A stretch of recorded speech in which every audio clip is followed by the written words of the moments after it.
നിങ്ങളുടെ favourite shows ഇനി ഒരിക്കലും മിസ്സാവില്ല. ഇപ്പോൾ C5 കാണും നിങ്ങളുടെ ഫേവറേറ്റ് ഷോസ് തികച്ചും സൗജന്യമായി.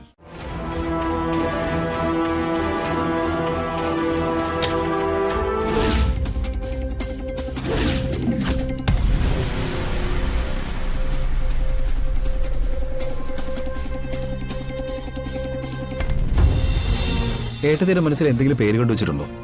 ഉണ്ടെങ്കിൽ പറഞ്ഞോ. അന്ന് ഞാൻ കുറെ പേര് ആലോചിച്ചായിരുന്നു. ഇവിടുത്തെ അമ്മയുടെ പേര് മാലതി എന്നല്ലേ. അപ്പോ അതുമായിട്ട് ബന്ധമുള്ള ഏതെങ്കിലും പേര് ആലോചിച്ചപ്പോ എനിക്ക് കിട്ടിയ പേരാ മാലൂന്ന്. ഇനിയിപ്പോ ഞാൻ ഈ പേര് പറഞ്ഞാ അത് ആതിരയ്ക്ക് ഇഷ്ടാവില്ല. അതുകൊണ്ട് ആതിര പറയുന്ന പേര് തന്നെ മോക്കിട്ടാ മതി. എന്റെ ഇഷ്ടത്തിന് പ്രാധാന്യം കൊടുക്കണ്ട. സന്ദീപേ,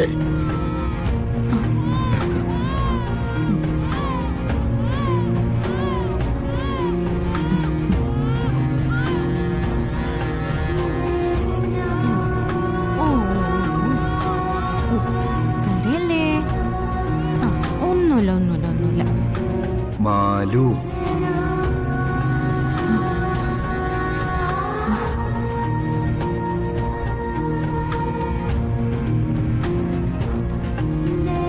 മാലു. മാലു.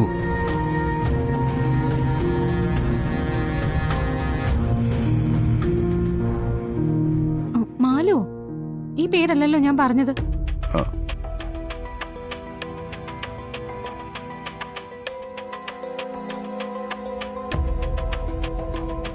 തൽക്കാലത്തേക്ക് ഈ പേര് മതി. മാലു നല്ല പേര്.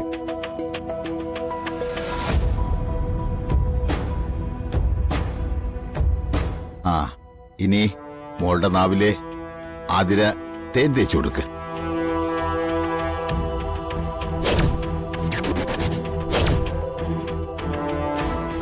ഇത് ഒരു ചടങ്ങിന്റെ ഭാഗമല്ല, സന്തോഷത്തിന് വേണ്ടി മാത്രമാണ്.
എന്താ അച്ഛമ്മളേത്? നീ വീണ്ടും പ്രശ്നം ഉണ്ടാക്കുവാണോ? പ്രശ്നം ഉണ്ടാക്കാനൊന്നും അല്ല അമ്മേ. അതില് വിഷം ഉണ്ടായിരുന്നോന്നൊരു സംശയം.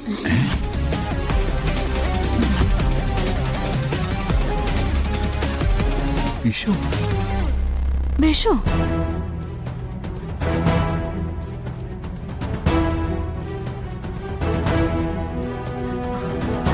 സംശയോ?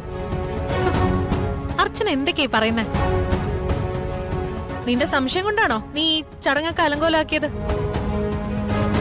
നീ വെറുതെ ഓരോന്ന് പറഞ്ഞുണ്ടാക്കരുത്. ഏടത്തിക്ക് വിശ്വാസക്കുറവാണെങ്കിലേ ഇതിന്റെ ബാക്കി ഏടത്തി കുടിച്ചു നോക്ക്.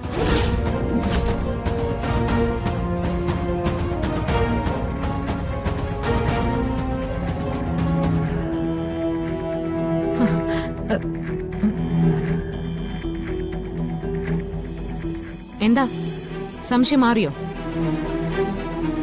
അനക്കെ നീ കൂടെ വാ, ഞാൻ വേറെ തേനെടുത്തു തരാം.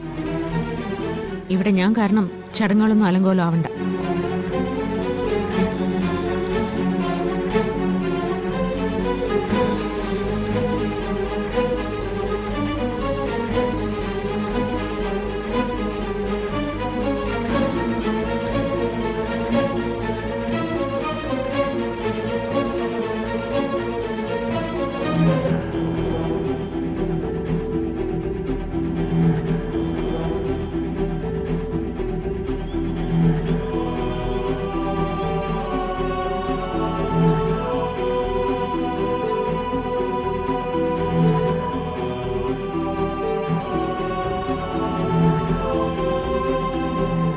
വന്നിരിക്കുവാണോ?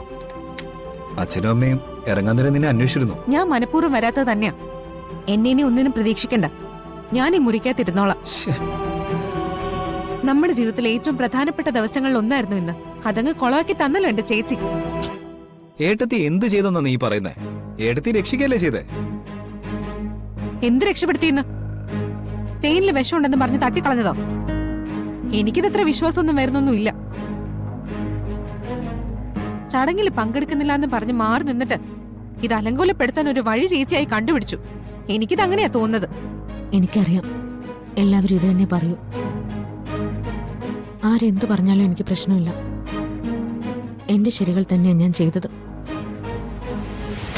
ചടങ്ങിൽ പങ്കെടുക്കുന്നില്ല എന്ന് പറഞ്ഞ് മാറി നിന്നത് മറ്റൊരു ഉദ്ദേശം കൊണ്ടല്ല. ഞാനായിട്ട് ഇവിടെ പ്രശ്നങ്ങളൊന്നും ഉണ്ടാക്കണ്ടെന്ന് കരുതിയിട്ടാ. രാവിലെ അറിയാത്ത കുറ്റത്തിന് ഞാൻ പഴി കേട്ടത്. ഇന്ന് മാത്രമല്ല, കുറെ ദിവസമായിട്ട് അങ്ങനെ തന്നെയാ. ചില സമയത്ത് അതങ്ങനെ തന്നെ അർച്ചന. ഒന്നും ചെയ്തില്ലെങ്കിൽ പോലും കുറ്റങ്ങൾ നമ്മുടെ തല തന്നെ ഒന്ന് വീഴും. ഒരുപക്ഷെ തേനിൽ പോയിസൺ ഉണ്ടായിരുന്നെങ്കിൽ ഈ വീട്ടിലെ സ്ഥിതി താനൊന്ന് ആലോചിച്ച് നോക്കിയേ. വലിയൊരു അപകടം ഒഴിവാക്കിയിട്ടാ താനിപ്പോ പഴിയേക്കുന്നത്. അതുകൊണ്ട് ആരെന്ത് പറഞ്ഞാലും താനത് കാര്യമാക്കരുത്.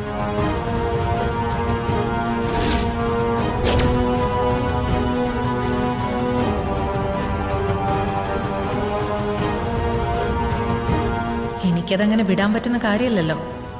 തീർക്കണമെന്ന് തീരുമാനിച്ച് ഇറങ്ങി പുറപ്പെട്ടതല്ലേ. അപ്പോ ഒരു വഴി അടഞ്ഞാ വേറെ വഴി തുറക്കും. ശ്ശേ, ഇന്ന് എന്ത് നല്ല അവസരമായിരുന്നു.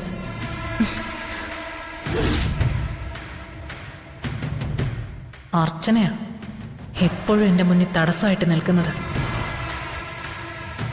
ഏട്ടത്തി തടസ്സമായി നിന്നതുകൊണ്ടാ നമ്മുടെ കുഞ്ഞിനൊന്നും പറ്റാത്തത്. ചടങ്ങുകളൊക്കെ ഭംഗിയായിട്ട് നടന്നില്ലേ? പിന്നെ നിനക്കെന്താ പ്രശ്നം? ചടങ്ങുകളൊക്കെ നമ്മൾ എത്തുന്നതിന് മുന്നേ കഴിഞ്ഞത് സന്ദീപ് അങ്ങ് മറന്നുപോയല്ലേ?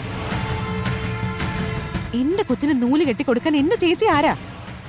അത് ഏട്ടത്തി അല്ലെന്ന് പറഞ്ഞില്ലേ? ഓ, ചേച്ചി പറഞ്ഞ ഉടനെ നീ അതങ്ങ് വിശ്വസിച്ചു അല്ലേ? ഇങ്ങനെ ഇവിടെ ഓരോരുത്തരും അന്ധമായി വിശ്വസിക്കുന്നോണ്ടാ ചേച്ചി ഇതെല്ലാം ചെയ്തു കൂട്ടുന്നത്. എനിക്കറിയാം എന്റെ ചേച്ചിയുടെ വാശിയും ദേഷ്യവും ഒക്കെ. ഒരു കാര്യം തീരുമാനിച്ച അതിലൊരു വിട്ടുവീഴ്ചയും ചെയ്യുന്ന ആളല്ല. എന്നിട്ട് ആരും വിശ്വസിക്കാത്തൊരു നാടകവും കൂടെ. ഡൗൺലോഡ് ചെയ്യൂ C5 ആപ്പ്. കാണൂ എല്ലാ എപ്പിസോഡുകളും സൗജന്യമായി.